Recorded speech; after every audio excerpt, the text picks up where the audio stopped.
Histórias de minha avó. Capítulo 26. Quem fez o sulco? Alguns meses depois de chegar à Austrália, a Sra. White disse: "Precisamos ter um colégio neste país." Ela também declarou que esse colégio deveria ser localizado numa grande propriedade, onde a agricultura e outras atividades pudessem ser ensinadas. Quando os irmãos ouviram isso, perguntaram assustados: "Com apenas uns 500 adventistas em toda a Austrália, como poderemos manter um empreendimento dispendioso como um colégio?" Mas vovó continuou falando acerca de um colégio onde os jovens australianos pudessem estudar sem ter de viajar para a América do Norte. Finalmente, organizou-se um grupo com a incumbência de procurar um local adequado. Encontraram à venda várias propriedades com boa terra, mas os preços eram elevados demais. Depois de alguns meses de procura, chegaram à propriedade Brettville, de 1.450 acres de terra arborizada por $3 o acre. Sua localização era favorável, a 127 quilômetros ao norte de Sydney, Nova Gales do Sul. Os homens escreveram à Sra. White, pedindo-lhe que fosse examinar o terreno. Ela tomou um trem em Sydney, onde estava morando na época, e com o pastor George B. Starr e sua esposa, e 2 outros amigos, foi investigar. Enquanto viajavam, ela contou um vívido sonho que havia tido algumas noites antes. Esse tipo de sonho é, às vezes, chamado de visão noturna. No sonho, o mesmo anjo que lhe aparecia nas visões diurnas estava a seu lado e falava com ela. Parecia-lhe estar olhando propriedades com vistas ao estabelecimento do colégio.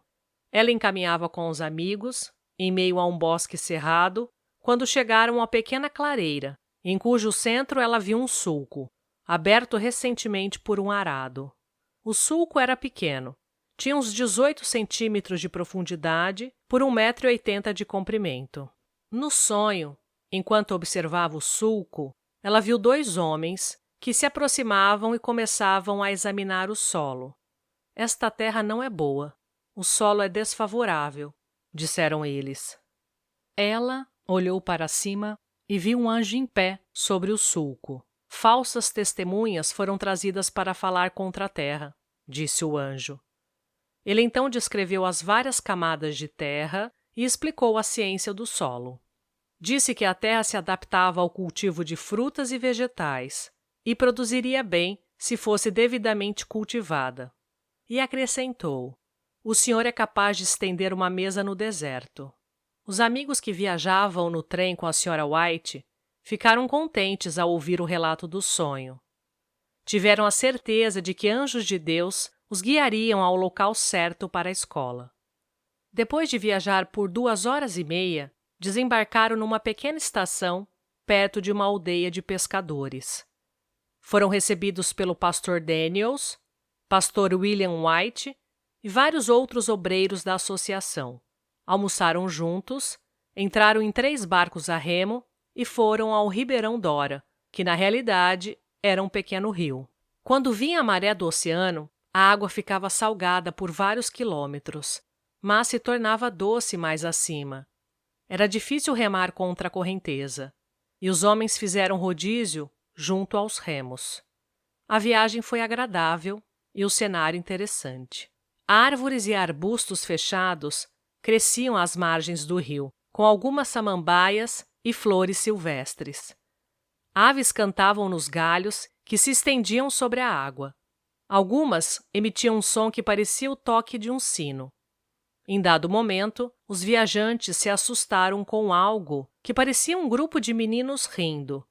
Mas o som rouco vinha da garganta de um martim pescador australiano, passarinho cujo nome local era Joãozinho Risada. Quando o barco atracou às margens da propriedade, subiram o barranco e entraram numa floresta. Era um dia claro e fresco de maio, início do outono na Austrália. A Sra. White sentou-se para descansar num tronco perto de uma fogueira que os homens haviam acendido, enquanto o grupo se dividia em duplas para seguir em várias direções.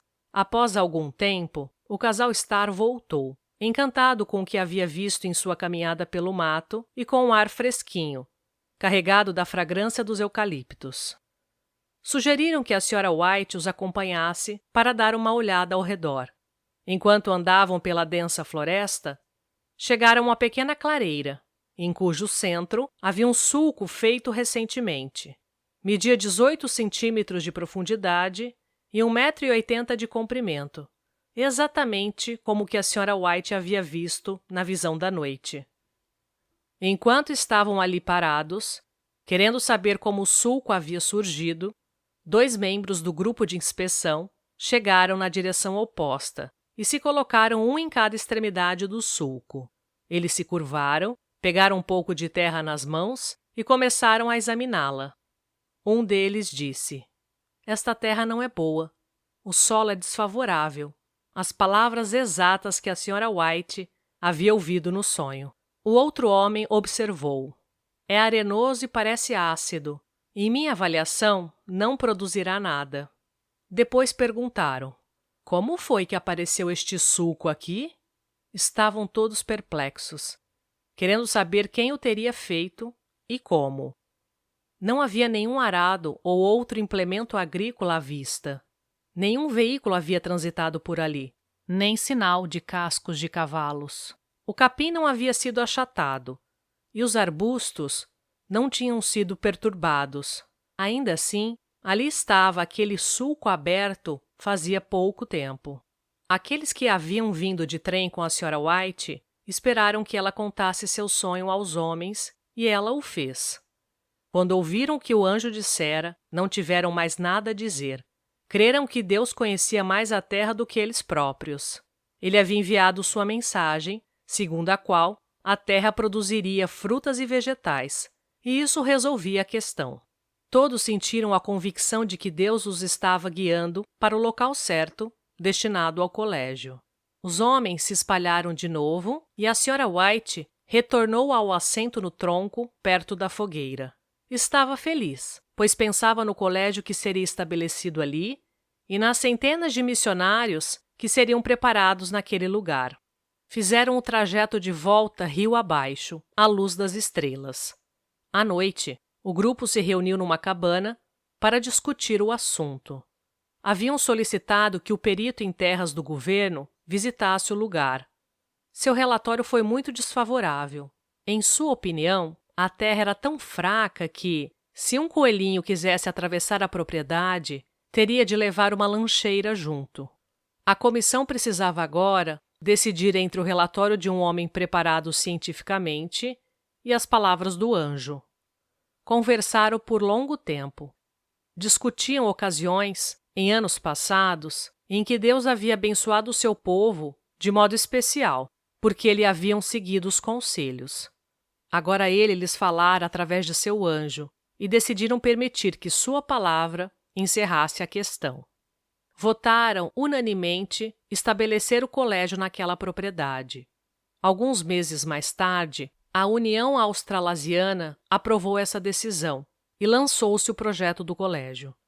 A propriedade foi chamada Avondale, por causa dos muitos cursos de água cristalina que a cortavam. A questão seguinte era como pagariam o terreno. O dinheiro para o pagamento da entrada era emprestado, mas de onde viriam os $4.500 para reembolsar o empréstimo e terminar de pagar a aquisição? Embora a igreja estivesse crescendo rapidamente, ainda havia menos de 1.000 adventistas em toda a Austrália. Tinham pouco dinheiro e nenhum amigo rico, mas os irmãos haviam seguido o conselho de Deus, e agora ele lhes honraria a fé.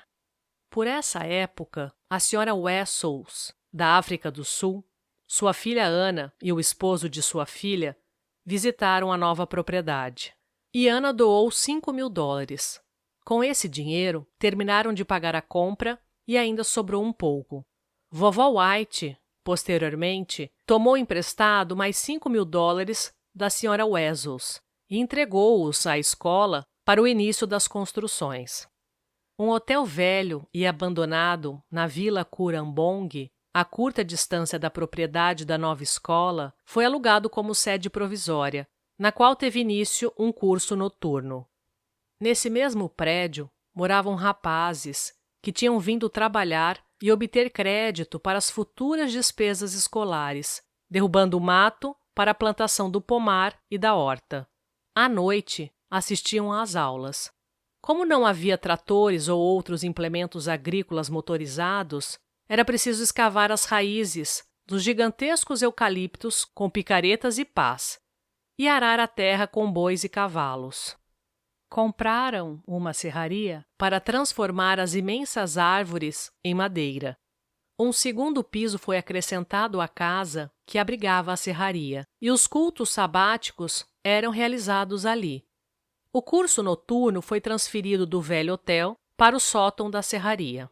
No dia 5 de outubro de 1896, 35 pessoas se reuniram para observar a Sra. White colocando a pedra fundamental do primeiro prédio, o dormitório das moças.